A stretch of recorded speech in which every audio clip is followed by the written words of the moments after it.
நேயர்களே, இன்றைய நிகழ்ச்சியில் சுவிசேஷகர் சுசி பிரபாகரதாஸ் அவர்கள் 1 சாமுவேல் புஸ்தகத்திலிருந்து ஒரு வேத ஆய்வை நடத்த உள்ளார். நிகழ்ச்சியை கேளுங்கள். அருமையானுள்ளே, சவுல் ராஜாவாக அபிஷேகம் பண்ணப்பட்டு முதல் முறையாக தேவனால் பயன்படுத்தப்பட்டு வந்ததை இந்த 1 சாமுவேல் புஸ்தகம் 11ஆம் அதிகாரத்திலே கற்றுக்கொள்ள முடிகிறது. தலைவர்கள் மக்கள் மத்தியிலே பாதிப்பை உண்டு பண்ணுகிறவர்கள். தலைவர்கள் இன்ஃப்ளூயன்ஸ் ஆன் பீப்புள் என்று சொல்லலாம். தலைவர்கள் மக்கள் மத்தியிலே பாதிப்பை ஏற்படுத்துகிறது மாத்திரமல்லாமல் விழிப்பு உணர்வடைய செய்பவர்கள். தலைவர்களை 2ஆக பிரிக்கலாம், நல்ல தலைவர்கள், தீய தலைவர்கள் என்று.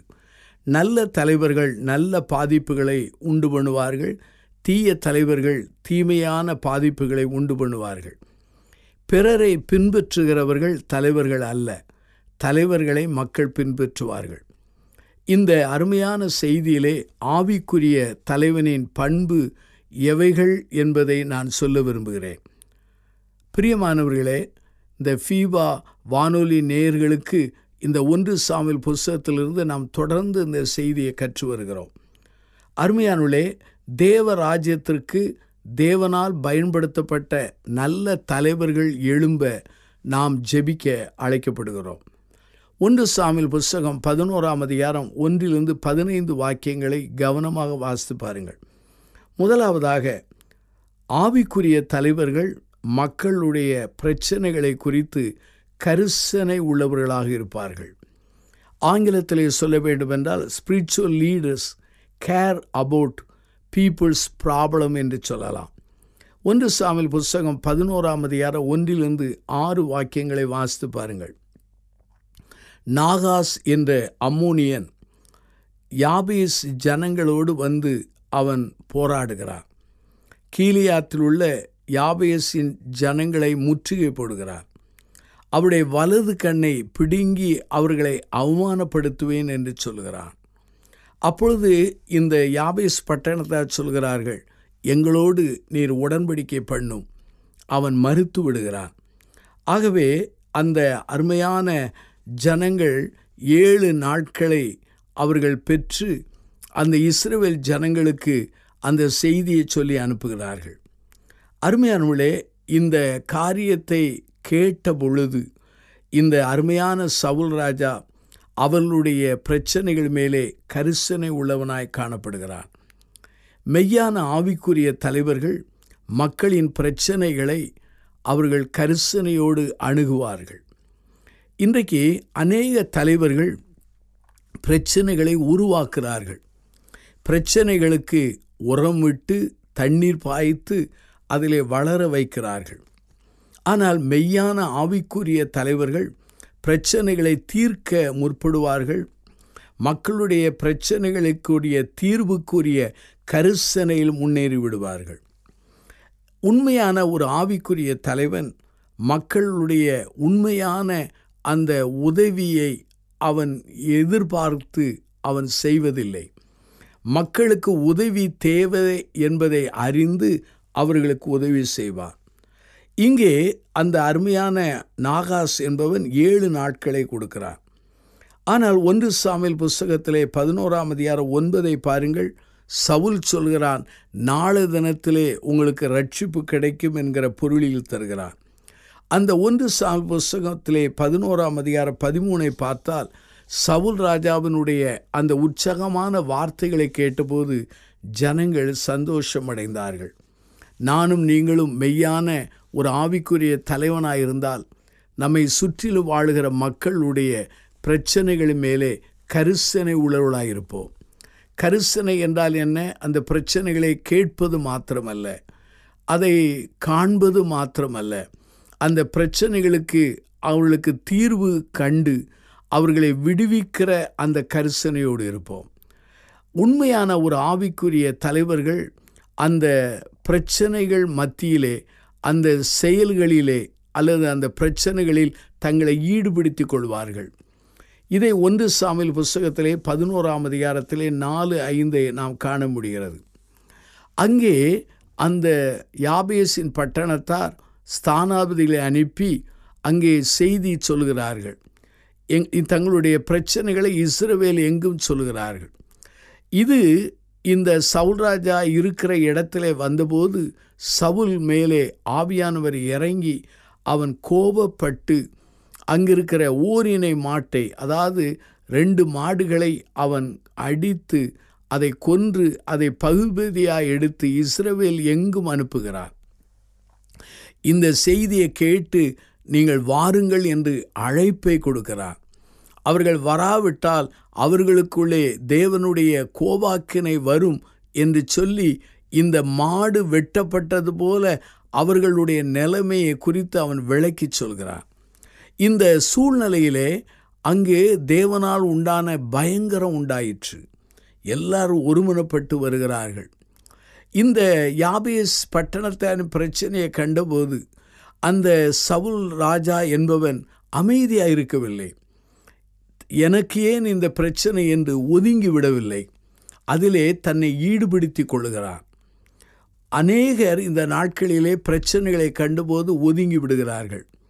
நம்முடைய உறவின் வட்டத்திலோ அல்லது நண்பர்கள் வட்டத்திலோ அல்லது பிரச்சனைகளோடு இருக்கும்போது அநேக நண்பர்கள் உறவினர்கள் ஒதுங்கி விடுகிறார்கள்.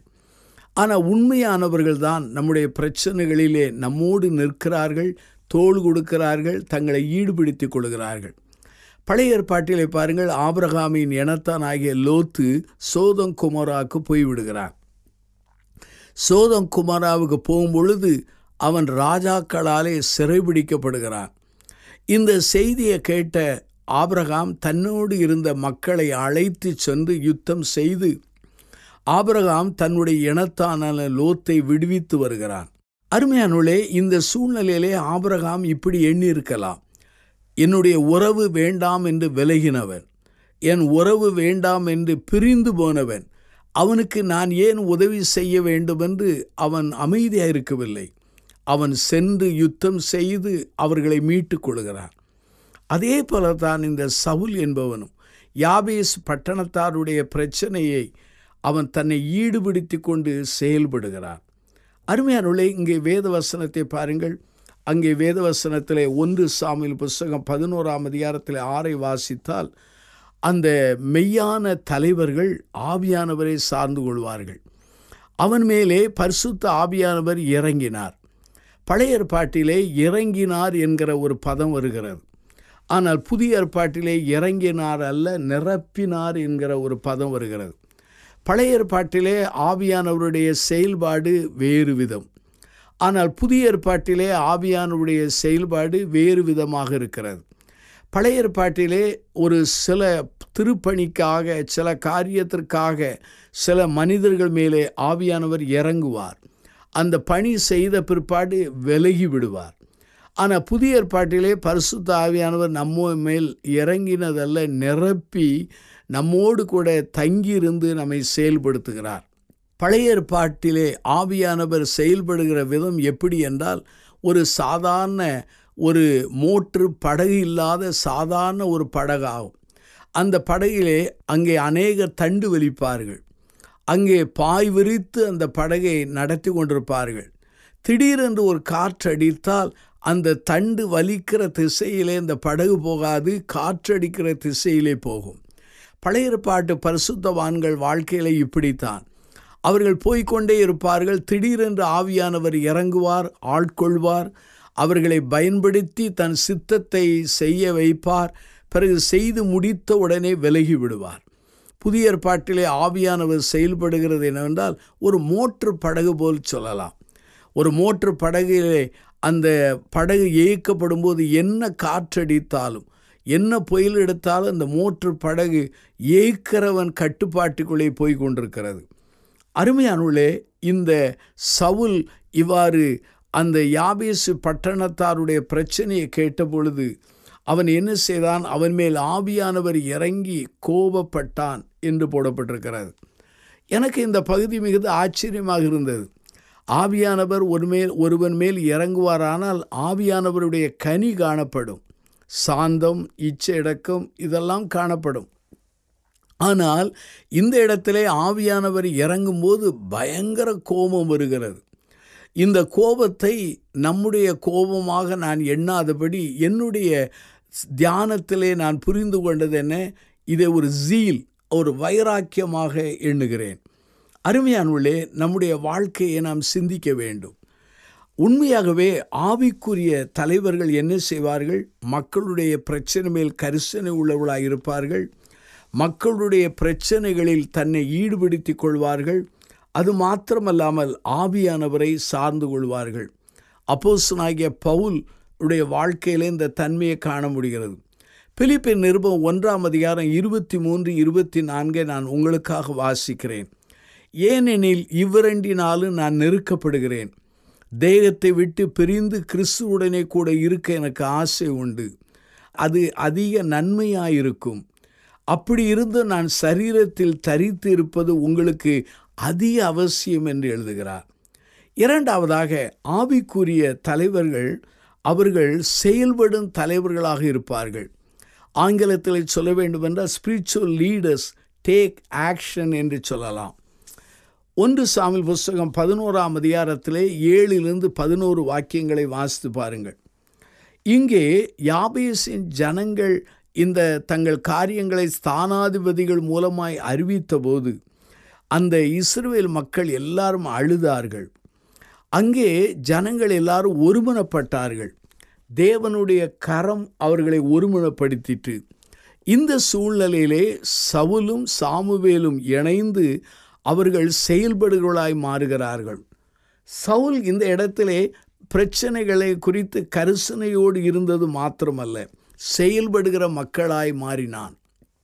அருமையானவர்களே, இன்றைக்கு 2 விதமான மக்கள் இருக்கிறார்கள். செயல்படும் மக்கள், செயல்படாத மக்கள். ஆனால் சவுல் எப்படிப்பட்டவன்? செயல்படுகிற மக்களாக அவன் காணப்பட்டான். செயல்படுகிற மனிதனாய் காணப்பட்டான். செயல்படுகிற மக்களாக மக்களை உருவாக்குறதிலே அவனை தேவன் பயன்படுத்தினார். இந்த அருமையான ஆவிக்குரிய தலைவர்கள், they really people to action என்று சொல்லலாம். அங்கே மக்களை எண்ணி பார்க்கிறார்கள். எல்லா ஜனங்களை கூட்டி சேர்த்தபோது 3,30,000 மக்கள் சேர்ந்தார்கள். அந்த சமயத்திலே அருமையான சவுல் அந்த யாபேசின் பட்டணத்தாருக்கு சொல்கிறான், நாளை தினத்திலே என்று சொல்லி அவர்களை உற்சாகப்படுத்தி அனுப்புகிறான்.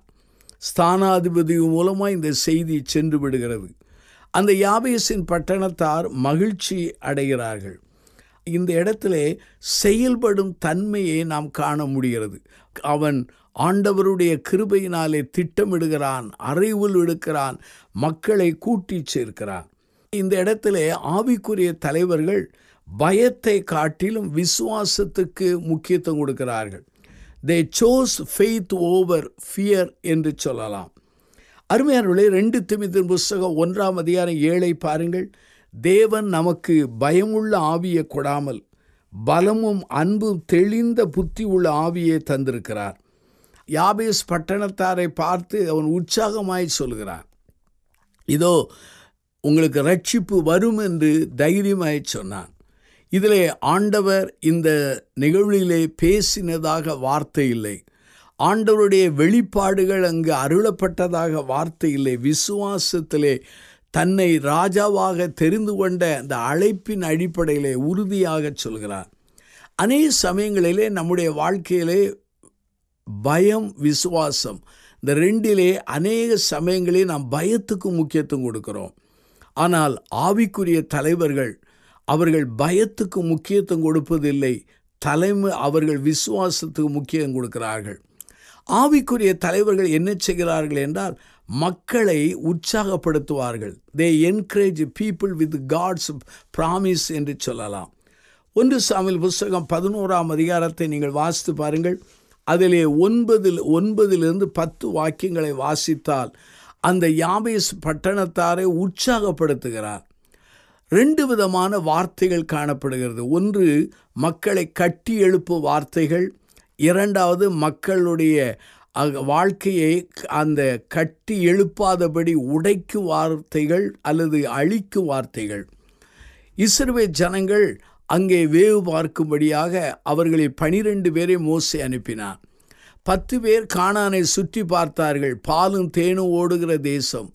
அந்த தேசத்திலே நெடிய மக்கள், நம்மால் சுதந்திரிக்க முடியாது என்று சொன்னார்கள். இதை கேட்டபோது ஜனங்கள் எல்லாரும் அழுதார்கள். ஆனால் யோசுவாவும் காலேப்பும் இவ்வாறு சொன்னார்கள். எவ்வாறு சொன்னார்கள்? ஆண்டவராகிய கர்த்தர் நம்மோடு இருந்தால் அவர்களை நாம் சொந்தரிப்போம், அவர்களை ஜெயங்கொள்வோம் என்றார்கள். இது உற்சாகப்படுத்துகிற வார்த்தைகளை யோசுவாவும் காலேப்பு சொன்னார். அதே போலத்தான் இந்த அருமையான அந்த சவுலும் அந்த யாபேஸ் பட்டணத்துக்கு உற்சாகப்படுத்துகிற வார்த்தையை சொன்னார்கள். மறுபடி சொல்கிறேன், ஆவிக்குரிய தலைவர்கள் அடுத்தவருடைய பிரச்சனைகளை கரிசனை கொள்வார்கள். ஆவிக்குரிய தலைவர்கள் அடுத்தவருடைய பிரச்சனைகளிலே தங்களை ஈடுபடுத்திக் கொள்வார்கள். ஆவிக்குரிய தலைவர்கள் ஆவியானவரை சார்ந்து கொள்வார்கள். ஆவிக்குரிய தலைவர்கள் செயல்படுகிற தலைவர்களாக இருப்பார்கள். அவர்கள் செயல்படுகிற தலைவர்களாக இருந்து அவர்கள் என்ன செய்வார்கள்? அவர்கள் மக்களையும் செயல்பட தூண்டுவார்கள். அவர்கள் பயத்துக்கு அல்ல, அவர்கள் விசுவாசத்துக்கு முதலிடம் வைப்பார்கள். ஆவிக்குரிய தலைவர்கள் பயந்த பலவீனப்பட்ட மக்களை அவர்கள் என்கரேஜ் உற்சாகப்படுத்துவார்கள். ஆவிக்குரிய தலைவர்கள் இதோடு நின்றுவிட மாட்டார்கள்.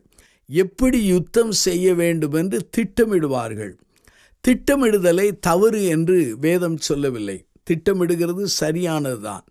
ஒரு மனிதன் பட்டணத்தில் யுத்தத்துக்கு செல்வதற்கு முன்பாக அவன் தன்னுடைய யுத்தத்திலே தன்னுடைய யுத்தத்தின் வீரர்களுடைய தன்மை, வலிமை இவைகளை அலசி பார்க்க வேண்டுமென்று ஆண்டவராய் இயேசு சொல்லியிருக்கிறார். ஒருவன் கட்டடம் கட்டுவதற்கு முன்பாக அதற்குரிய காரியத்தை கணக்கு பார்க்க கடவன் என்று சொல்லியிருக்கிறார்.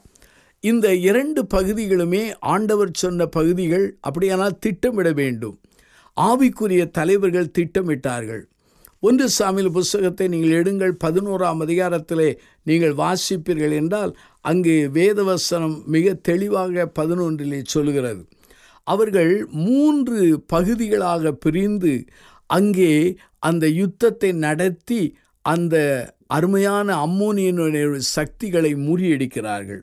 அருமையான என் சகோதர சகோதரிகளே, நம்முடைய குடும்ப வாழ்க்கையிலே திட்டமிட வேண்டும். நம்முடைய ஊழியத்திலே திட்டமிட வேண்டும். நம்முடைய பொருளாதாரத்திலே திட்டமிட வேண்டும். நம்முடைய ஊழிய முறைகளை குறித்து நாம் திட்டமிட வேண்டும். நாம் ஆண்டவருக்கென்று நம்முடைய நேரத்தை கையாளுவதிலே நாம் திட்டமிட வேண்டும். அதை அவர்கள் புத்திசாலியாய் செய்தார்கள். 3ஆவதாக ஒரு காரியத்தை நான் சொல்ல விரும்புகிறேன். முதலாவது, ஆவிக்குரிய தலைவர்கள் அவர்கள் மக்களுடைய பிரச்சனை மேல் கரிசனை உள்ளவர்களாக இருந்தார்கள் என்று சொன்னேன். 2வது, ஆவிக்குரிய தலைவர்கள் செயல்படுகிற தலைவர்களாக இருந்தார்கள் என்று சொன்னேன். 3ஆவதாக, ஆவிக்குரிய தலைவர்கள் என்ன செய்தார்கள்? மக்களை இணைக்கிறவர்களாக காணப்பட்டார்கள். Spiritual leaders bring people together. இன்றைய நாட்களிலே அநேக இடங்களிலே நாம் பார்க்கிறோம். ஆவிக்குரிய தலைவர்களா அல்லது உலக தலைவர்களா அல்லது குடும்ப தலைவர்களா, எங்கிருந்தாலும் தலைவர்கள் மக்களை பிரிவினைக்கு அவர்கள் தூண்டுகிற மக்களாக காணப்படுகிறார்கள். திருமறையின் அடிப்படையிலே நான் சொல்கிறேன், ஆவிக்குரிய மெய்யான தலைவர்கள் பிரிந்த மக்களை இணைப்பார்கள், பிரிந்து போனவர்களை கூட்டி சேர்ப்பார்கள். இதுதான் ஆண்டவருடைய அடியார்களுடைய தன்மையாகும். நம்முடைய ஆண்டவராய் இயேசுவானவர் சொன்னார், சமாதானம் பண்ணுகிறவர்கள் பாக்கியவான்கள், அவர்கள் தேவனுடைய புத்திரர்கள் எனப்படுவார்கள் என்று நம்முடைய ஆண்டவராகிய இயேசுவானவர் சொன்னார். அப்படியானால் அருமையானவர்களே, ஆவிக்குரிய தலைவர்கள் மக்களை இணைக்கிறவர்களாயிருப்பார்கள். 1 சாமுவேல் புஸ்தகத்திலே 11ஆம் அதிகாரத்தை நீங்கள் எடுத்து வைத்து கொள்ளுங்கள். அதிலே 12 15 வாக்கியங்களை வாசித்து பாருங்கள். சவுல் ராஜாவாக அபிஷேகம் பண்ணப்பட்ட போது 2 வகையான கூட்டத்தார் காணப்பட்டார்கள். ஒரு கூட்டத்தார் சவுலுக்கு பின்னாலேயே சென்றார்கள். சவுல் ஆண்டவரால் அழைக்கப்பட்டவன், சாமுவேலாலும் ஆவியானவராலும் அபிஷேகம் பண்ணப்பட்டவன். ஆகவே கர்த்தர் தங்களுக்கு கொடுத்த ராஜா என்று சொல்லி அவனை பின்தொடர்ந்தார்கள். ஆனால் ஒரு கூட்டத்தார் பேலியாலின் பிள்ளைகள். அவர்கள் இந்த சவுல் ராஜாவை பின்தொடர விரும்பவில்லை. ஆனால் அவனுக்கு காணிக்கை கொண்டு வராதபடி அவனை அற்பமாக எண்ணினார்கள், அசட்டையாய் எண்ணினார்கள். இப்பொழுது அந்த அம்மோனியனான நாகாசை ஜெயித்து இந்த சாமுவேலும் சவுலும் வந்துவிட்டார்கள். யாபேசு பட்டணத்தாருக்கு ஜெயம் வந்துவிட்டது. இந்த செய்தியை கேட்ட அந்த அருமையான மக்களிலே சவுலோடு இணைந்தவர்கள், சவுலுடைய ஆதரவாளர்கள் அல்லது சவுலை பின்பற்றின மக்கள் என்ன சொல்கிறார் என்றால், இதோ சவுலுக்கு விரோதமாக அற்பமாக எண்ணின மக்களை கொண்டு வாருங்கள், அவர்களை கொல்ல வேண்டும், அவர்களை கொல்லுவதற்கு எங்களிடத்தில் ஒப்புக்கொடுங்கள் என்றார்கள். அப்பொழுது அருமையான சவுலோ அல்லது சாமுவேலோ அதற்கு இடம் கொடுக்கவில்லை. இது கர்த்தர் நமக்கு கொடுத்த ரட்சிப்பின் நாள் என்று சொல்லி யார் கொல்லப்படக்கூடாது என்று மறுக்கிறார்கள். இதிலிருந்து நான் கற்றுக்கொண்ட ஒரு செய்தி என்ன? ஆவிக்குரிய தலைவர்கள் மக்களை கூட்டி சேர்ப்பார்கள். அருமையானவர்களே, நான் ஒரு ஆவிக்குரிய தலைவனாக இருந்தால் பிரிந்து கிடக்கிற சபைகளை, பிரிந்து கிடக்கிற குடும்பங்களை, பிரிந்து கிடக்கிற உறவுகளை நான் அவர்களை ஒற்றுமையாக்கி கூட்டி சேர்க்க நாம் பாடுபட வேண்டும். அதற்காக நான் ஜெபிக்க வேண்டும், அதற்காக உழைக்க வேண்டும், அதற்காக பேச வேண்டும், அதற்காக பிரயாசப்பட வேண்டும். இது மிக முக்கியமான ஒரு காரியமாகும். இதை ஆவிக்குரிய தலைவனான சவுலும் செய்தான், சாமுவேலும் செய்தார்கள். அதே சமயத்தில் இந்த சூழ்நிலை, இந்த நிகழ்வானது இந்த சவுல் மேலே நமக்கு நல்ல அபிப்பிராயத்தை உண்டு பண்ணியது. பாருங்கள், இந்த சமயத்திலே சாமுவேலும் சவுலும் கீழ்காலிலே போய் ராஜபாரத்தை நாம் ஸ்திரப்படுத்துவோம் என்று சொல்லி அதிலே கவனத்தை செலுத்துகிறார்கள். நம்மை அற்பமாக எண்ணினவர்கள், நம்முடைய வாய்ப்புகளை பறித்து கொண்டவர்கள், நமக்கு கண்ணிகளை உருவாக்கினவர்கள், நமக்கு குழிகளை வெட்டினவர்கள், நமக்கு விரோதமாக இல்லாத பொல்லாததை வதந்தியை பரப்பினவர்கள், நமக்குரிய வாய்ப்புகளின் கதவுகளை பிரயாசப்பட்டு மூடினவர்கள், இப்படிப்பட்ட மக்களை ஆண்டவர் நம்மை உயர்த்தும் போது பழிவாங்காதபடி, பதில் உடைக்காதபடி நாம் அவர்களை அன்போடு அங்கே அரவணைக்கிறவளாய் மாற வேண்டும். இதைத்தான் இந்த ஆவிக்குரிய தலைவனான சவுல் செய்தான். அருமையானவர்களே, இதை நானும் நீங்களும் ஆவிக்குரிய தலைவர்களாக செய்ய அழைக்கப்படுகிறோம். நம்முடைய வாழ்க்கையிலே ஒருவருக்கொருவர் ஒற்றுமையாக இருந்து ஒருவருக்கொருவர் நாம் ஒப்புரவாகி வாழ அழைக்கப்படுகிறோம். இந்த நாளின் செய்தியிலே நாம் கற்றுக்கொண்டது என்ன? ஆவிக்குரிய தலைவர்கள் பிறருடைய பிரச்சனைகள் மேல் கரிசனை உள்ளவர்களாயிருப்பார்கள். ஆவிக்குரிய தலைவர்கள் பிரச்சனைகளிலே தங்களை ஈடுபடுத்திக் கொள்வார்கள். ஆவிக்குரிய தலைவர்கள் ஆவியானவரை சார்ந்து கொள்வார்கள். இரண்டாவது சொன்னேன், ஆவிக்குரிய தலைவர்கள் அவர்கள் செயல்படுகிறவர்களாக காணப்படுவார்கள். ஆவிக்குரிய தலைவர்கள் மக்களையும் செயல்படுகிற வைக்கக்கூடிய தூண்டுகிறவர்களாய் காணப்படுவார்கள் என்று சொன்னேன். ஆவிக்குரிய தலைவர்கள் மக்களை கூட்டி சேர்க்கிறவர்களாய் காணப்படுவார்கள். என் வாழ்க்கையிலும் உங்கள் வாழ்க்கையிலும் எப்படி காணப்படுகிறோம்? இந்நாட்களில் இப்படிப்பட்ட ஒரு ஆவிக்குரிய குணங்கள் என்னிலே, உங்களிலே, நம்மிலே காணப்படும்படி நாம் ஜெபிக்க வேண்டும். மெய்யான ஆவிக்குரிய தலைவர்களை தெய்வமாகிய கர்த்தர் எழுப்பி தன்னுடைய ராஜ்யத்தை கட்டுகிற பணியிலே அவர்களை பயன்படுத்த நாம் பிரார்த்திக்க அழைக்கப்படுகிறோம். கண்களை மூடி நாம் பிரார்த்தனை செய்வோம். அன்பின் ஆண்டவரே, இந்த நல்ல நாளுக்காக நான் நன்றி சொல்கிறோம். ஆவிக்குரிய தலைவர்களுடைய நல்ல குணங்களை நாங்கள் கற்றுக்கொண்டோம். அந்த நல்ல குணங்களை திருமறையிலிருந்து, குறிப்பாக திருமறையிலே நாங்கள் கற்றுக்கொள்கிற சவுல் ராஜாவின் வழியாக இந்த அதிகாரத்திலிருந்து நாங்கள் கற்றுக்கொண்டோம். எங்களுடைய வாழ்க்கையிலே இந்த குணங்களோடு ஒப்பிடும் பொழுது நாங்கள் தடுமாறிய தன்மைகளையும் எங்களுடைய வீழ்ச்சிகளையும் நாங்கள் உணர்ந்து கொண்டோம். எங்களை மன்னிக்கும்படி செபிக்கிறோம். இப்படிப்பட்ட நல்ல குணங்களோடு நாங்கள் எழும்பி ஆண்டவருக்கென்று வாழ கிருபை கொடுக்க செபிக்கிறோம். இந்த செய்தி கேட்ட மக்களை ஆசீர்வதியும், பெரிய காரியங்களுக்கு பயன்படுத்தும். இயேசுவின் நாமத்தில் ஜெபிக்கிறோம் ஜீவனுள்ள பிதாவே, ஆமென். ஆமென். நேயர்களே, இன்றைய நிகழ்ச்சியில் சுவிசேஷகர் சுசி பிரபாகரதாஸ் அவர்கள் நிகழ்த்திய வேத ஆய்வை கேட்டீர்கள். இதன் தொடர்ச்சியை அடுத்த நிகழ்ச்சியில் கேட்க தவறாதீர்கள்.